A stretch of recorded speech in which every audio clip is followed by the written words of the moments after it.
Welcome to NeuroMovement Revolution with Anat Baniel, where you will discover breakthrough possibilities for your life through the brain's power to change. We're so happy that you can join us in making the impossible possible. Thank you, everybody, Wonderful. for joining us. So thank you. This morning, we will start with episode 39, and then at 10:30, we'll switch to episode 40 of our NeuroMovement Revolution podcast. And the topics are related. It's the last two parts of our Education Interrupted series. And part 5, which is the first episode, potentiating your 10 to 14-year-old preteens learning during a time of a rapidly changing landscape. So, Anat. Okay, good morning, everyone. I can say a few words, and I don't know how many people are, on Facebook or on the call. However, the way I'd like to run this time, I'd love to, and it doesn't have to stay only, for the age between 11 and 14. I'd like to focus it on that. However, any questions or situations that you're aware of, or that it can be your child, your grandchild, the client, because I'd really like to aim it more into actual challenges, specific challenges people have.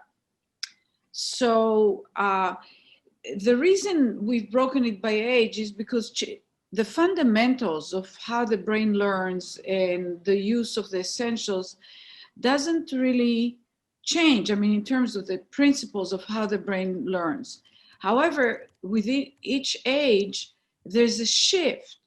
There's a progression in the development of the brain and the sophistication of the brain.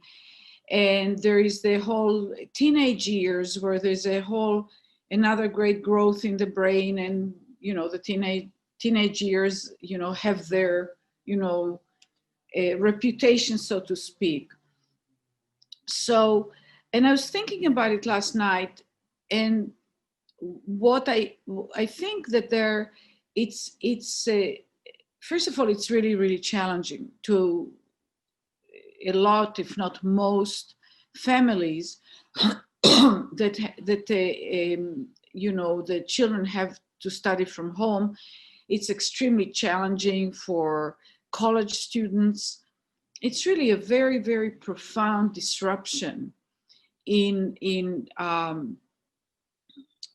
how we are used and in certain ways built to function. So, and I think that really needs to be acknowledged. And the two demands it puts on the children, it puts on the adults. And I'm talking now to the adults, is that on one hand, there needs to be a lot of flexibility and creativity and really operating with the child in a way that will support their brain in learning despite how it is being delivered and the context in which it's being delivered, which means sitting in front of a screen a lot. And I'm not talking about homeschooling where the child is not sitting in front of a screen, but I'm talking about the children that are sitting in front of the screen. And on the other hand, creating the leadership that, and the boundaries that really are necessary so that the child will continue participating and not, fall behind and so on. And if anyone already has a question, you can, on Zoom, you can just put it in chat, and raise your hand. So, and Neil, you just let me know when there's a question, and until then, I'll keep talking. So the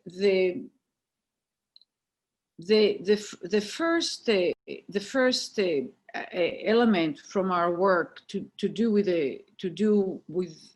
interacting with your child is connecting to the child. And one of the ways to do it, and I don't know if it falls under the specific essential or not, but it can certainly be a variation in the way you interact,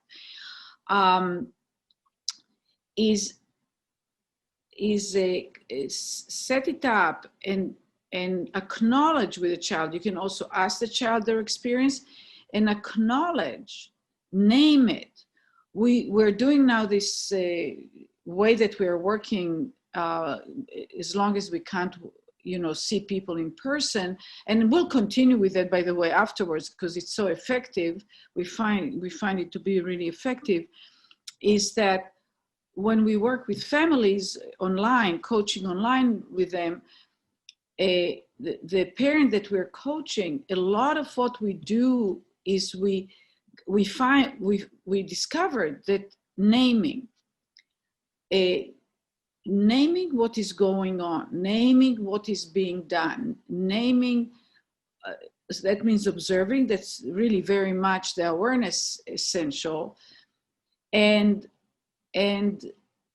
kind of like clarifying the distinction for the child and for yourself, by the way, as in regard to yourself, or facilitating for the child to know what they're doing or what is happening.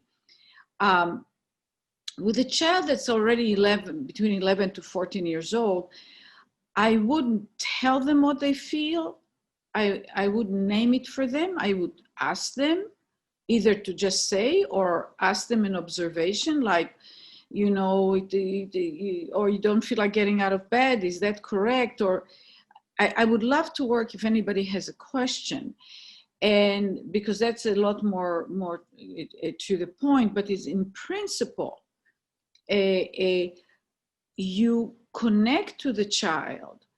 And you don't overdo it, but you don't just like step over it. So if the child is agitated or is really not feeling like doing it, and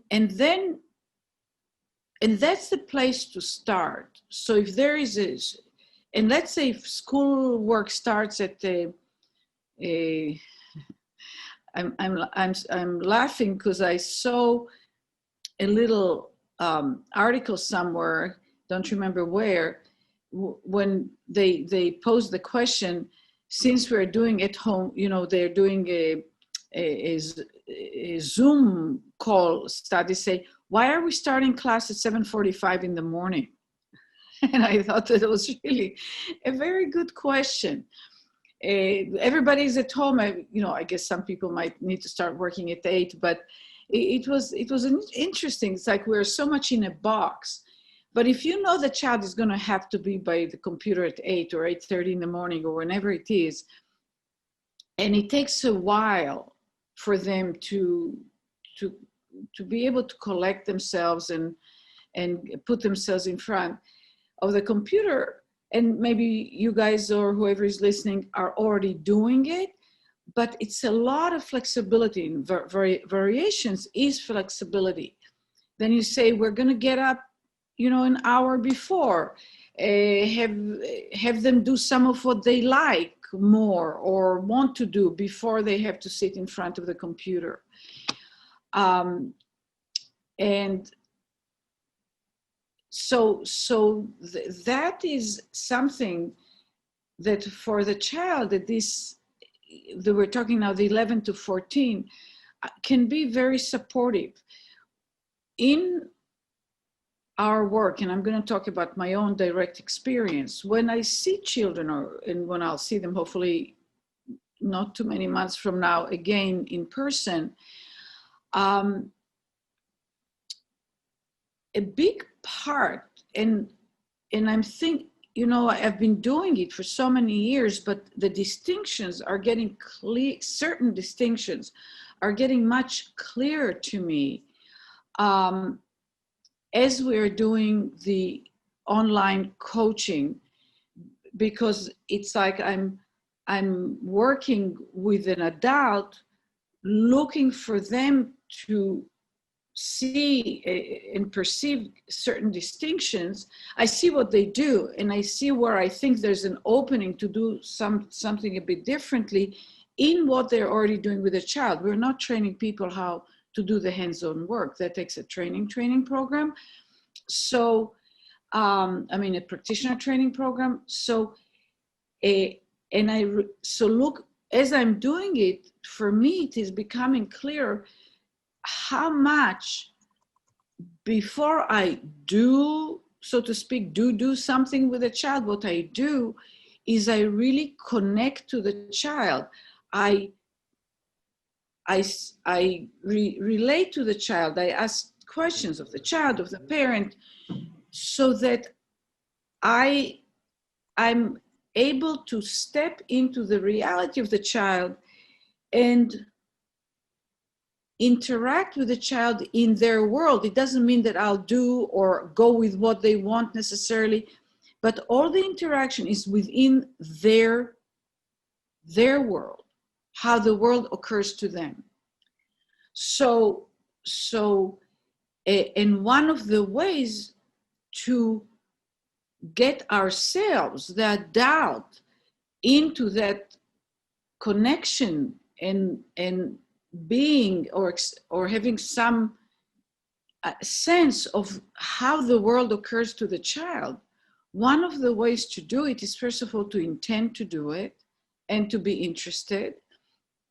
And the other one is to ask questions. And the questions can be direct. It's like, what's going on, but more general. And oftentimes for a child at that age, it's still hard to answer a very general, open-ended question. Or you can ask, you can observe something like the kid is yawning and not wanting to get out of bed, and you can even say, oh my God, I also feel like yawning and not getting out of bed. Can I join you for 5 minutes and then gets out of bed together? Or so I would like to see anyone can communicate and tell me if what I'm saying makes sense, if you want to share about it, if you're already doing it. Do you have anything on your end yet, or is everybody very quiet today? Well, we have a couple of questions on Facebook that are not directly related to this topic, but I can read them to you. I put them in the chat for you, Anat. And one of them, the second one from Renee, is about her 6-year-old daughter, and this could be relevant to this topic. Yes. Can you read it for everyone? I can, yes. Hello, Anat. I have a question not related to school, if that's okay. My 6-year-old daughter is nonverbal and cannot follow instruction. She bites her hand to get attention. ABA has us turn our head, or if necessary, safely turn our body away from her, and she will stop biting. Are there any suggestions you have for us to help my daughter be aware of what she is doing and find a safe way to communicate? She also gets agitated with verbal instruction. And okay. Renee, I think that's a great opportunity to discuss how connecting to your child, and I think your questions really has that behind it. And I am very flexible, and if the interest is not focused on the schooling or people don't have direct questions, Renee, I think I will answer your question in a minute, because what I want to do before I answer and then I'll answer, you can ask any question you want once I shift away from the topic of this podcast. They're not like laser focus. And sorry, I was going to say there are a couple of comments in agreement. You asked for comments as well, people who are agreeing with what you're saying. There's one from Marcelo who says, this makes so much sense. I work with kids and teenagers on the autism spectrum, and this is what works. And another one on Facebook from Lee Kima. I'm already doing this type of thing with yoga in schools. I would love to know more how she does it, if she's willing to put a few details, how she does it in yoga. But just the idea of doing yoga in school sounds really good to me. So, so that's already great. But I'll be curious to have more details if you have them to give us. And so, and then, and you know, I was trying to think, because when a child is sitting and they're getting, you know, input from the teacher, and they have to focus, you know, into the screen. A friend of mine, daughter, is a principal in a school. You know, I think it's elementary school. I'm not sure if it goes all the way to middle school or how far up it goes. Anyway, she showed me a video that the principal, who is the cutest gal ever, did to show to the children how to participate in the Zoom classes and how not to participate in the Zoom classes. So she pretended, she acted being a kid in the school, right? And she did it for I don't know, first and second grade or something, for the little ones. And you know, she had a little, she did a big variation of what she's observed the children doing. And so, you know, there's a teacher, right? There's a voice that you hear. You don't see the teacher, you see the kid that's watching the screen. And you see the screen and the child, and all of a sudden the child just bends down and brings their favorite stuffed animal and starts showing it to everybody in the middle of the teacher teaching. And then something else. And then at a certain point, the child just kind of, and leans back with the head and just kind of like spaces out. And then finally, towards the end of the class, that child literally goes on all fours and starts crawling away from the screen. Now, it would have been great if we could have gotten the teachers to use the essentials and do different things that allow the brain to not just go like that after a while.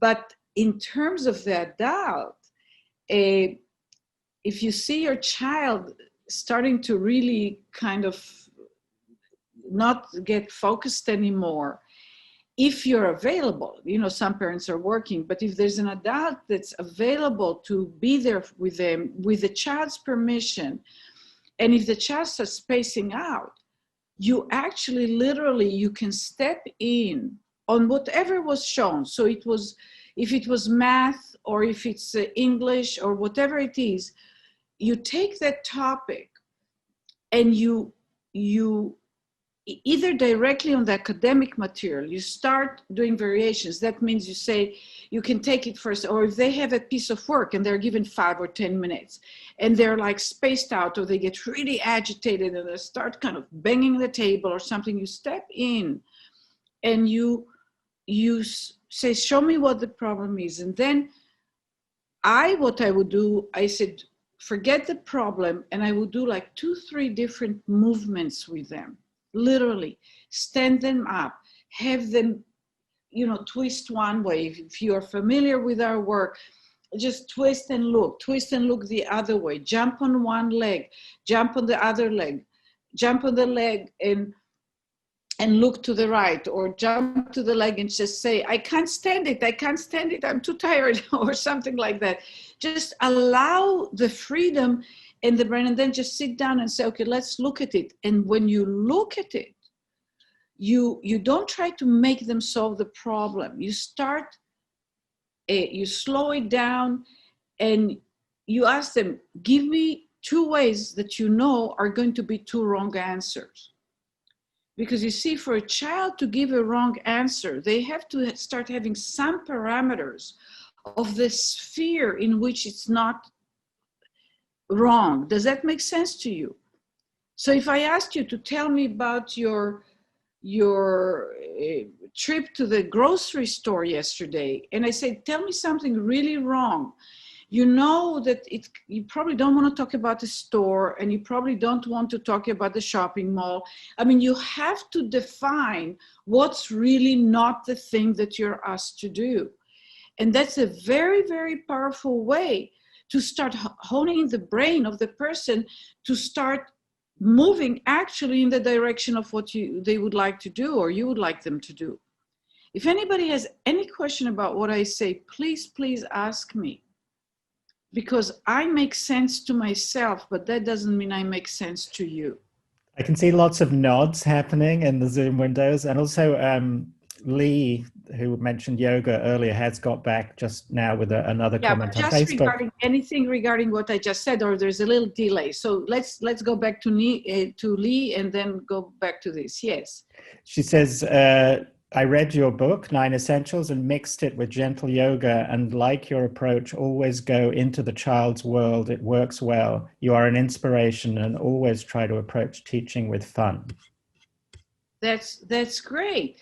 And also, yeah, another thing to know is that watching the child learn, and somehow also let the child at least feel it, is that when we're looking to learn something, the learning doesn't necessarily happen, or all of it happens at the moment of, or during the time of instruction. So you start engaging the child in the field, in the area, in the distinctions of what the child is supposed to learn. The brain is going to keep working with it unless it becomes so averse. If the child really has a negative experience, then they'll shut down. But otherwise, the brain's, I always say, if I said, how many of you feel like finishing and saying the word you? When the brain starts looking to make sense, remember the job of the brain is to make sense out of the nonsense and put order in the disorder. So when we create a situation where something starts as nonsense and we're starting to create distinctions, and it's an unfinished sentence, so to speak, metaphorically speaking, the brain will want to finish it. It's another very, very powerful way to activate intelligence, to wake up the brain, and to give it room to figure things out. So if there's something the child doesn't understand, one of the biggest mistakes, and that's, I'll get to the 6-year-old that gets really agitated when, the thing you read a minute ago, and I want to make sure to do it within the time, and you guys can stay. We'll just include older children in the podcast, but we'll keep going. So the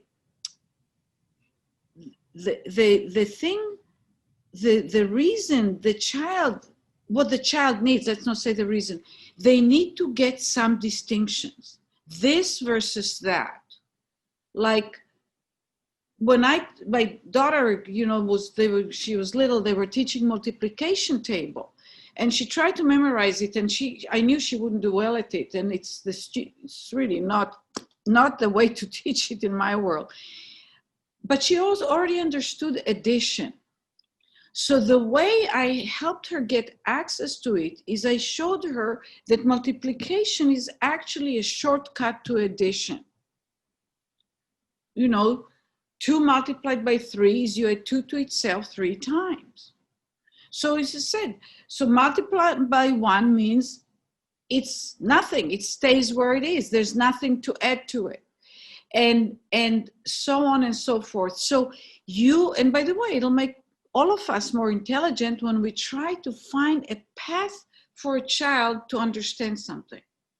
Because we have to unpack it. And we have to connect to the child and see, where is the child missing a distinction? Where does it call for differentiation? And that is really how we do our work in any dimension: movement, the math, cognition, and so on. So now we have a couple of comments related to what you were saying earlier about getting sort of wrong answers to things. One of them is from a question from Sharadamba. She says, can you give a small example on what the reason is behind asking the child to give a couple of wrong answers? And a comment on Facebook, you mean when they give wrong answers, that means they get into the setting of the question? Actually, it was a question, so. Yeah, well, so when a child is if we say we try to teach a child addition and they don't have, first of all, they don't have the concept of numbers, so we have to go to that, like what numbers are for.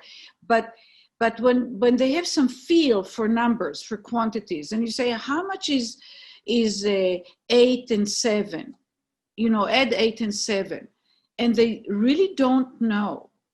You know, it's still a soup. It's not like they're not intelligent. It doesn't make sense. And I say, so I can say, tell me, what do you think? Do you think it can be 1,000? And most every child that has some concept of numbers will laugh and say, oh no, you're so wrong. I mean, I actually make myself sometimes.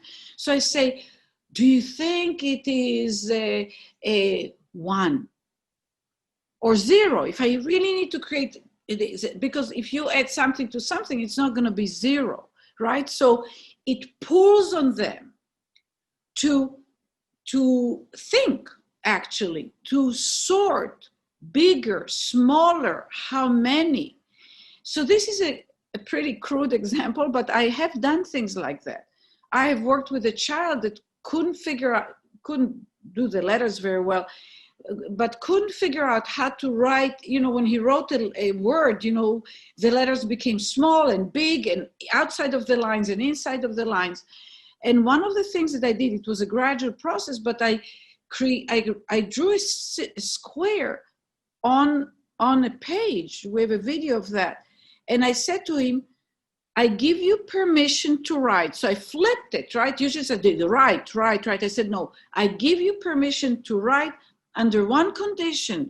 He chose the letter, that you put part of the letter inside the square that I drew and part of the letter outside. That was a child on an autism spectrum. And there was a pause, and then he looks me straight in the eye and he says to me, you're kidding me. Because the distinction he grasped first was that I was asking him to do the wrong thing. He's been drilled and drilled to try to write it between the lines. I said to him, no, I'm very, very serious. Write, part of the letter inside the square. I didn't give him just 2 lines. I gave him more boundaries. And I said, and do the other one outside. And he also asked you why. And you said, that's the game. You know, the game you normally play is like, try and put the letter in the box. This is our game. This is the game I play. Yeah. I was just like, and I wasn't going to get into an explanation about the brain. Anyway, and he stopped and he thought, meaning he represented in his mind the boundaries, and he had the image of a letter. And he very carefully made sure part was outside and part of inside. After that, they flew home. The mother said for 2 hours on the airplane flying home, he himself asked to get the papers, and he just wrote letters perfectly inside. He just did it and did it and did it and did it for 2 hours, because he finally got it. His brain could figure out what's out, what's in. So that's an example. So rather than drive into, that's also flexible goals. It's like, give the brain the information. The reason to do it is you enrich the information that the brain, and the freedom that the brain gets to do stuff, new stuff, very quickly. I know we're going to stop, but we're going to run just a little past into the next podcast. My father, who is a brilliant man, he has over close to 200 patents to his name and industries built and so on. And he had something else that he invented, and they got into trouble with the production of what he was doing. And I just published my first book, and I sent it to him, and he read it, and he liked it a lot. And he calls me and he says, Anat, I want to tell you, there was this big issue going on with what they were doing, and I tried to find a solution. And I sat on the computer. He's a chemist, and I tried one solution, another, and another. And he said I could not find a solution. And he said I sat for 2 hours, and then I remembered your variation essential and decided to give it a try. And he, on purpose, wrote out solutions that he knew will not work. I mean, he knew already, but he just, for 10 minutes, he just created variations. Oh, we'll go this way, or we'll go that way. We'll do this, we'll do that. And in 10 minutes, he had the solution. So I'm taking two examples, a 10-year-old on the spectrum and a brilliant scientist that has proven his ability to create and so on and so forth. And for both of them, variations. Mistake, intentional mistake I call it intentional mistake because we judge it as mistake. But it's not a mistake, it's just another way of doing it. It's kind of like if I'm trying to figure out how to walk on a tightrope, I put my foot here, I fall. I put my foot here, I fall the other way. I put my foot here, I am up for 10 seconds. That's how we learn. We learn through lots and lots of permutations. And Neil, can you do the transition, and then I'll answer the questions. I will absolutely do the transition. And just before we do, there's an interesting comment on the Facebook thing from Martha Miller-Kaufelt. She says, a great resource for parents. It's a book called The Gift of Failure. So that's definitely something that we'll have a look at. Thank you. Oh, yeah. So I thought I invented this. I have co-inventors. Yeah. So thank you for participating in this episode of our podcast. We're just bringing this episode to a close. Thank you for joining us on NeuroMovement Revolution with Anat Baniel. You will find all of our podcasts and additional resources on our website at www.anatbanielmethod.com. You can also subscribe to this podcast for free on iTunes, iHeartRadio, Spotify, Google Play, Stitcher, and TuneIn. We look forward to seeing you online for our next NeuroMovement Revolution.